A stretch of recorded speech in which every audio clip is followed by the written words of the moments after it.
The story of 10 Summoners' Tales began on February 1, 1993. On that date, the lead single, If I Ever Lose My Faith in You, was released. It soon reached number 1 on the charts, while the video for the song was in heavy rotation on TV. The European single included live tracks from Sting's MTV Unplugged.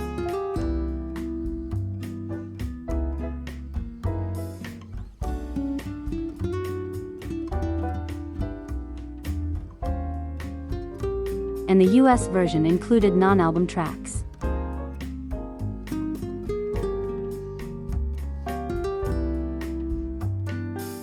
The album was finally released on March 9, 1993.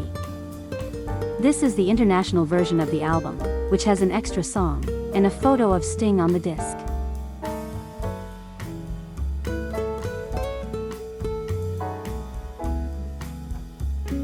If you had heard If I Ever Lose My Faith in You on the radio, chances are you could not resist buying this album. And it did not disappoint. Every single song is a top-quality composition with great musicianship from the band.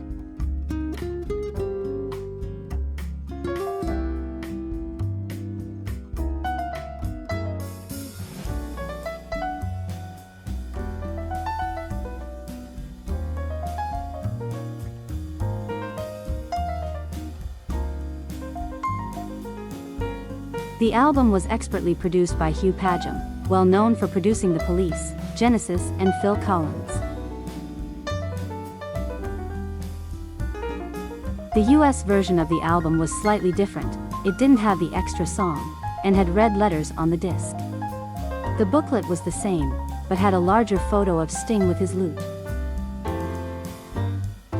Rolling Stone magazine gave the album a 4-star rating. Their review was very positive, calling the album both entertaining and pleasing. Sting's new album sold very well, and reached number 2 in the US and UK charts. The album would sell more than 8 million units worldwide, making it Sting's biggest album of the 90s.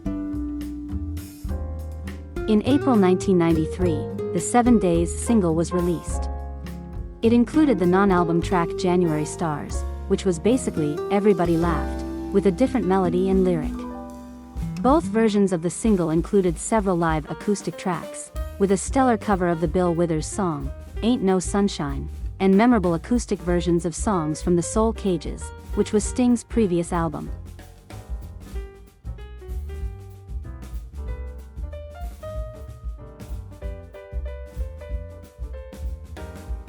The following month, Sting appeared on the cover of Rolling Stone magazine. He was shown in his home in Wiltshire, England, where 10 Summoners' Tales had been recorded. He talked about his ongoing success, while in the company of his dogs. In June, Fields of Gold was released as a single. The various versions of the single included songs from Sting's 1991 live concert in the Netherlands.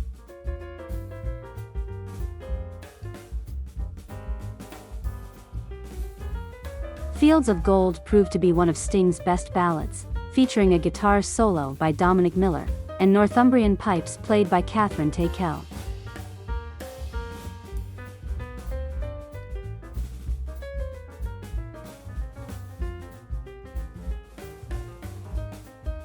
In the following months, more singles would be released. Most of these included live tracks from the Soul Cages concert.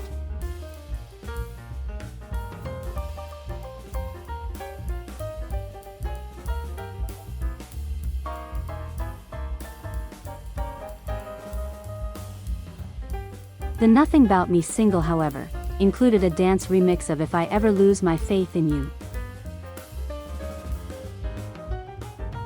And the Demolition Man EP included live tracks from one of Sting's shows in Italy earlier that year.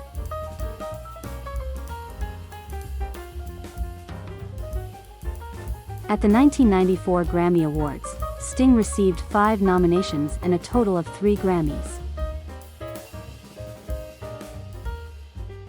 The 10 Summoners' Tales tour would span a total of 178 shows, lasting from 1993 to 1995, and traveling across 20 countries and 5 continents.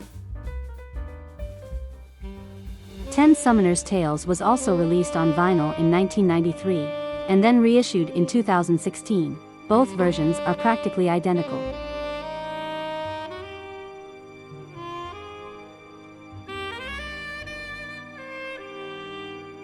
Later in the 90s, a remastered version was released, and also a DTS surround sound version, only playable on DVDs.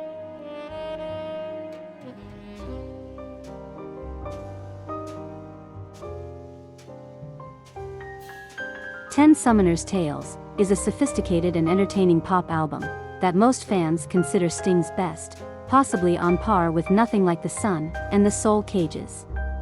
These 3 albums constitute a high-quality trilogy that stands the test of time, even 30 years later and beyond.